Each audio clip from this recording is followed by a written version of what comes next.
Position there, because I would like to just take a minute of your time to say that this particular thing can be a very good case study from the point of view of setting up an industrial park. I know many of the industrial parks also have set up similar facilities, but for the government-specific nature of the work that we are doing, and this is the first such park that has come up with a total FDI investment of about 800 crores in this particular field. Thank you.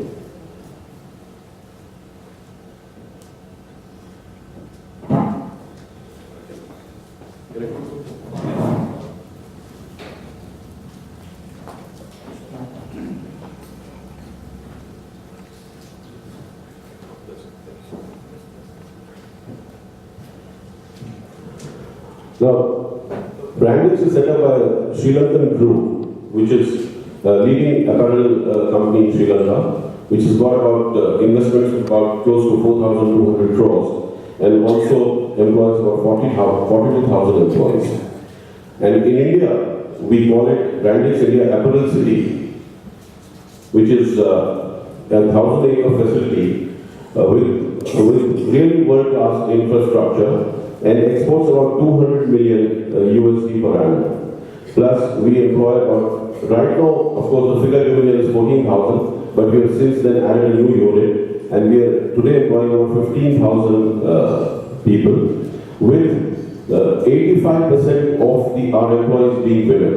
And these women are basically 7th standard pass and come from a very rural background, with very limited exposure to any industrial or manufacturing activity. Now, the main points on which we stressed rather and arrived at this kind of a successful model is for the garment industry is the scale, because we needed the scale for this particular project, because we wanted the orders and the timelines that are required to deliver these orders are very crucial for us. So the scale and the cost was very important. Then we have the supply chain within the park. That is, we have, as you have seen in the AV, we have practically got everything that is there. Our concept is from fiber to store. And whatever is made here, the ultimate product goes directly to the store, as per the advice of the manufacturer or the retailer. Then we have of course, the world-class infrastructure. Then labor availability was not a problem for us, because the kind of labor that we required was available, and we started recruiting and training them. Our training facility is extremely professional to train the women who are not at all attuned to the manufacturing setup at all. The other thing is, of course, compliance with all the governmental regulations and the other bodies.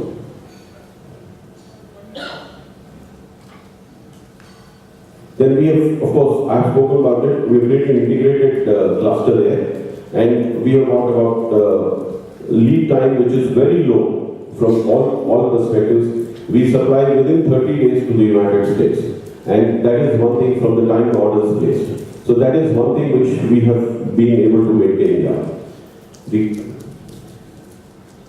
Again, we have shown you how the supply chain is working within the park.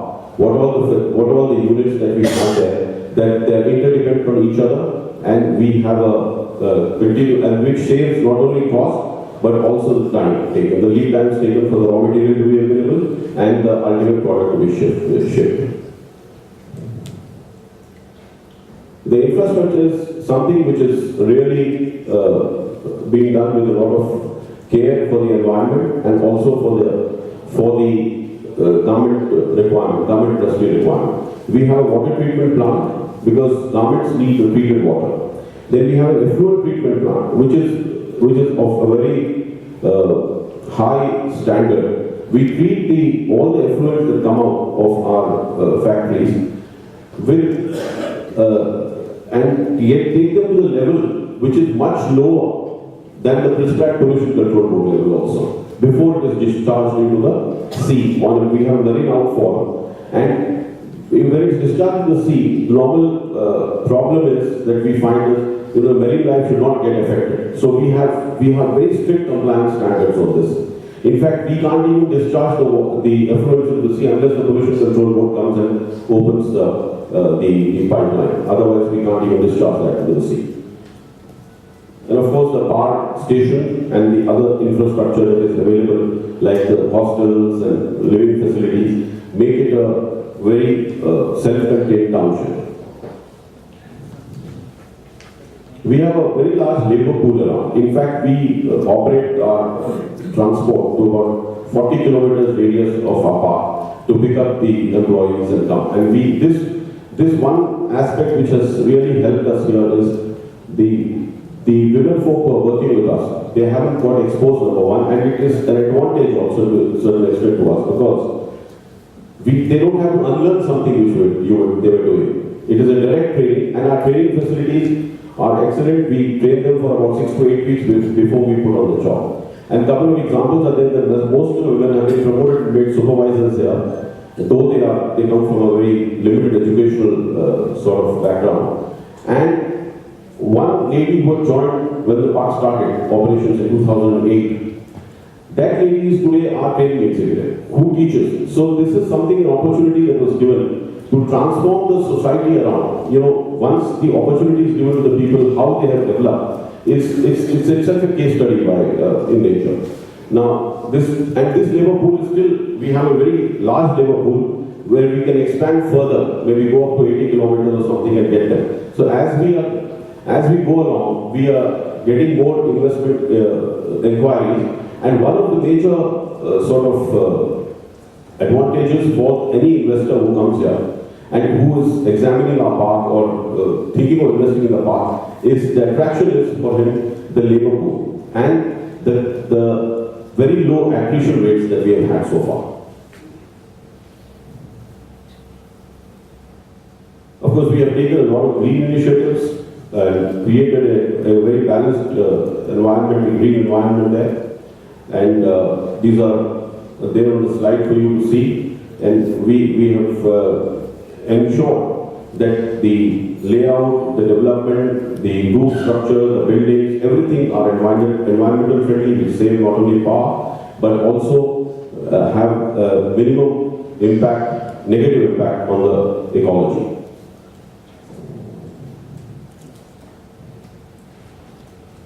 Our CSR activities are tailored for the people living there and the employees working for us. The first thing is the drinking water supply, which we have taken care of for the nearby villages and which caters to about 2,500 families today. We have got a scholarship scheme for our employees, and we have a marriage scheme and other the thing in the schools. We are trying to improve the sanitation facilities there. These are the world-class manufacturers whom we have attracted to come to our park. And these are, I have given the names of some of these manufacturers who are working here, who are manufacturing here. And we are hoping to get some more. Because right now today the situation is that China and Bangladesh have, the labor costs have gone up there. And thereby there is a shift. And there are certain challenges which we have, of course, which as a part of this process of making India, probably we'll be able to address them. But the fact is that we had challenges when we started. We were able to surmount them. We were able to come this far. And of course, we have about another 50% area still to be occupied and units to be started. So we have 16 operating units today, and we hope to get another 10 to 12 more within the space of the next 3 to 5 years. Thank you, ladies and gentlemen.